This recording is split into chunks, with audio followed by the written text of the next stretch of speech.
all, in this video we'll be looking into the collection of traces using failed request tracing and how to trigger the debug diagram collection through failed request tracing rules. So failed request tracing rules is not a by default feature which is present in IIS. It has to be installed. The tracing module has to be installed, and it is present in the server manager under the rules. If we expand the roles under the server manager, we'll be able to see the tracing module present there. Once that is enabled, we'll be able to see the failed request tracing rules coming up over here. So right, I have a rule already present. Let me remove it first. Okay, so once you click on failed request tracing, you can add a rule over here. What these rules does is, depending upon the criteria which is given at under each stage, whether it is an ASP.NET application or it goes for all the contents including the HTML files, and all those, depending upon these rules, it depending upon the criterias, it starts collecting the traces, and we'll be able to see a complete request flow of the when the application executes. We'll be able to see which module has come in at which time, and where we are able to see delay in case of slow response, or where we are able to see some error if we are getting some error in the browser. So I click on next, and here we have the status code, we have time taken, and the event severity. Event severity is a very rare option. It's very rarely used, and we have status code and time taken, which is very often used. So if I enable time taken, it should if I give it around say 15 seconds, then whatever part of the application which has been executed until 15 seconds will be getting recorded. It will be getting traced, and the FREB rules will display the entire time taken up to 15 seconds. The module which consumes the maximum time can be found out, they can be figured out from this option. If I set the status code to some status code, say if I'm getting a status code 500 or some error status code, then I can directly mention the status code over here, or I can even give a range of status codes similar to this. So now in this case, I'm going to demo an application which is going to consume some amount of time. So I am giving the time taken to be 10 seconds. So what will happen is the application would start its execution, and after which it will collect the traces, and the module which consumes the maximum number of seconds, maybe the 10 seconds of time period, will be captured, and we'll be able to figure that out from the trace. And I click on next, and this can be left to the default, and I click on finish. So the rule has been created, so it's for all content, and it's for time taken 10 seconds, and it is active. So now in order to enable the rule, I have to do another important step. I have to come over here under configure failed request tracing enable. By default it collects 50 traces, so it can be even it can be increased or it can be decreased depending upon the requirement. Click on OK. Now I browse the application.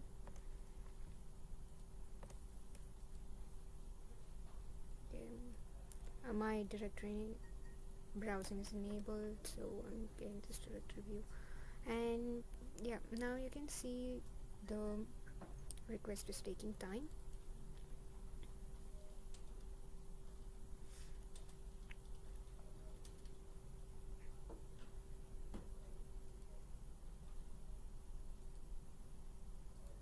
Keeps on spinning, and I've given the rule for collecting the traces when for requests whichever is taking more than 10 seconds, 10 and more than 10 seconds. So whichever module has consumed that maximum number of seconds what has been mentioned in the rule will be getting collected. That will be the last part of the module.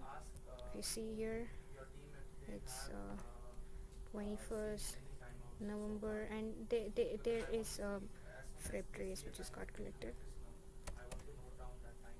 Freb is more of user friendly, so here we are able to see, as I mentioned, we are able to see the Freb traces which has been collected for 10 seconds. And if we go to the request details, and then in the compact view we will be able to see step by step life cycle of the request, or the phases it has gone, and at what page, at what stage it has taken the maximum second.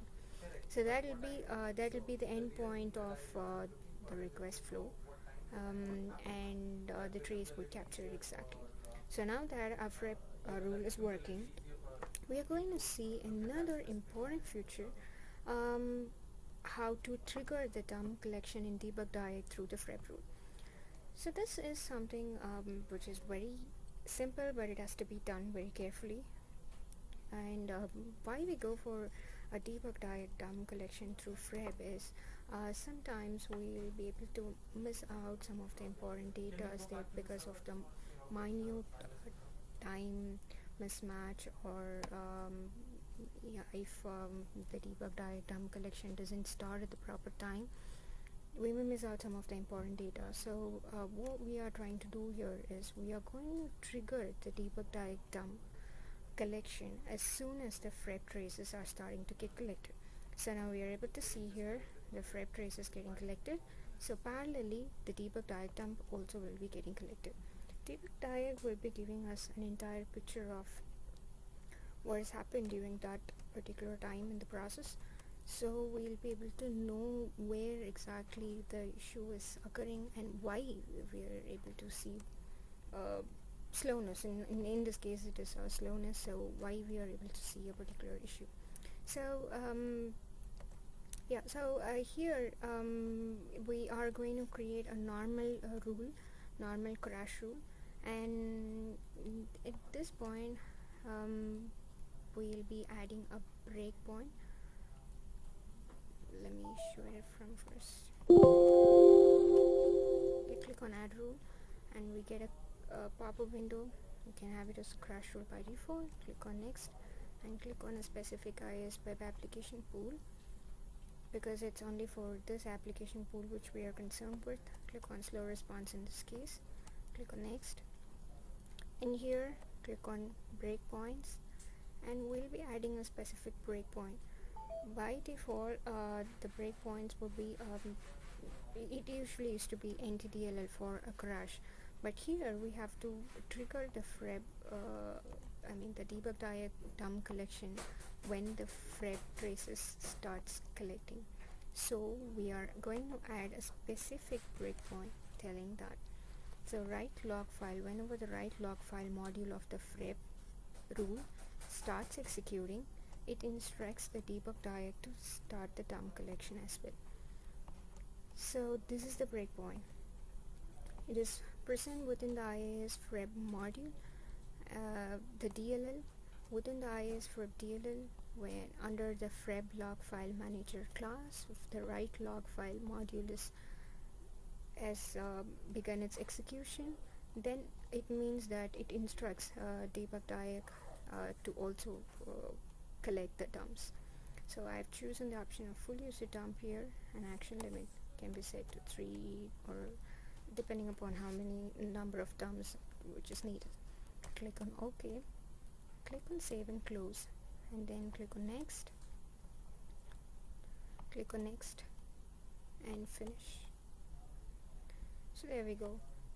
We can see the rule has got created here and the status active. I'll also ensure that under tools, options and settings, just ensure the symbol path for the files are correct, because these symbol paths are very essential when we are adding the breakpoints. For the breakpoints to know where they have to fetch their symbol files, the symbol path has to be mentioned properly. So if you can see, symbol search path for analysis and symbol search path for debugging has to be the same. So both has to be kept to be the same, and also ensure there is a sim cache folder in the C drive, and the corresponding symbol files are present under that. This is a very important step which has to be checked for the rule to be active. Alright, now that we have set the rule, we'll go ahead and try reproducing the issue again. I'm trying to browse it again. So when I browse, the frame traces should start collecting, and automatically the debug diag should also trigger the dumps. Okay, the frame traces has got collected, and there we go. The user dump count has got increased to 1.